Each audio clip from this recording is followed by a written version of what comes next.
Hello, everybody, and welcome to our podcast here at charlottesportsblog.com. I'm Mark Alcagno, and today I'm joined by our lead Panthers writer, Matt Bulling, to discuss the upcoming 2014 NFL season. And Matt, one of the bigger focuses coming into the year is the new-look wide receiving core. What is your opinion on the guys that Dave Gettleman has brought in, and how do you think those receivers will fare this season? Well, Mark, it's pretty clear that these guys have some big shoes to fill.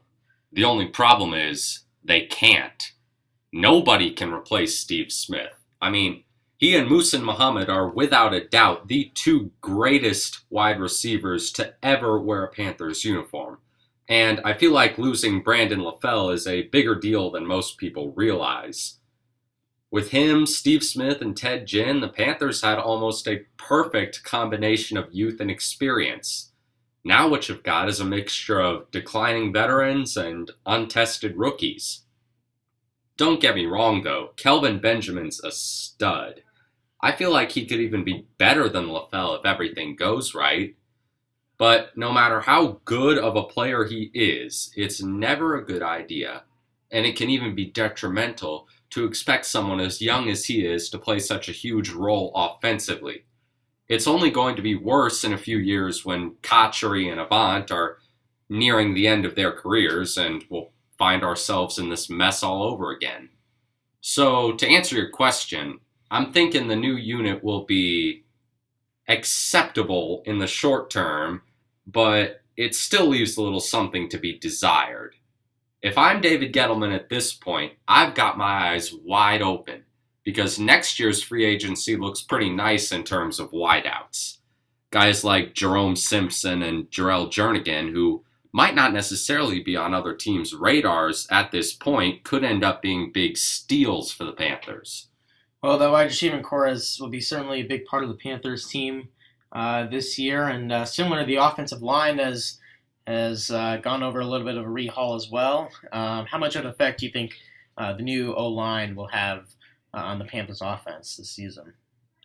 These guys faced a very similar situation to the wide receivers, with Jordan Gross, who was more or less their equivalent of Steve Smith, retiring and leaving a group of guys with a lot less cumulative experience than last year's addition.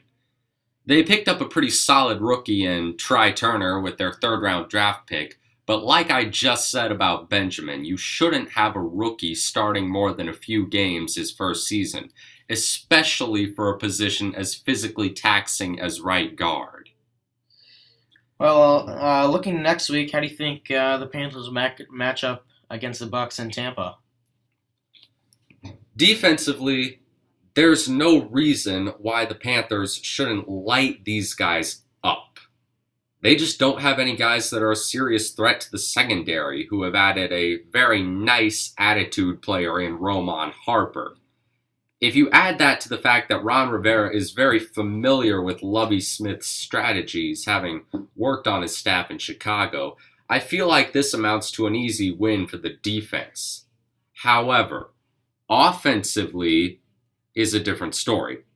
As I said before, the O-line has been far too inconsistent for me to feel confident that they contain a very threatening Tampa Bay defense. The receivers are also going to have a hard time getting around Dashawn Goldson and Alteron Werner in the Bucs secondary. I think we should expect to see a very ugly, gritty game next Sunday, kind of like last year when they played against Seattle and San Francisco. Well, one of the bigger focuses for the offense will be Cam Newton's injury, which he sustained in preseason week 3 against New England. How much of an effect do you think that'll have on his play? Mark, I think we should expect to see the run game play a larger role on Sunday, and I also wouldn't expect to see Cam leave the pocket too much when he does pass, because one thing's for sure, they do not want to re-aggravate that injury. Depending on the game situation, we may even see good old Derek Anderson come in and give Cam a break. Well, it'll certainly be interesting to watch the Panthers next week. And finally, my last question. If you just had to give a realistic record prediction for the Panthers for this upcoming 2014 season, what would it be? Honestly, nothing I've seen so far out of this team has led me to expect much more than an 8-8 or maybe 9-7 finish.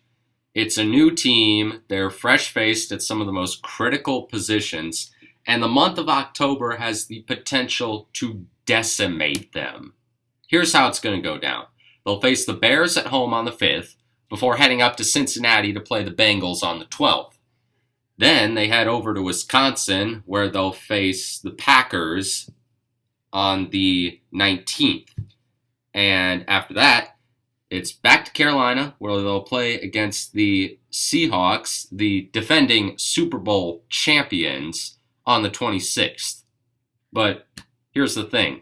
They get 4 days after that to rest before they face the Saints in a Thursday night matchup that will definitely play a big role in deciding the division.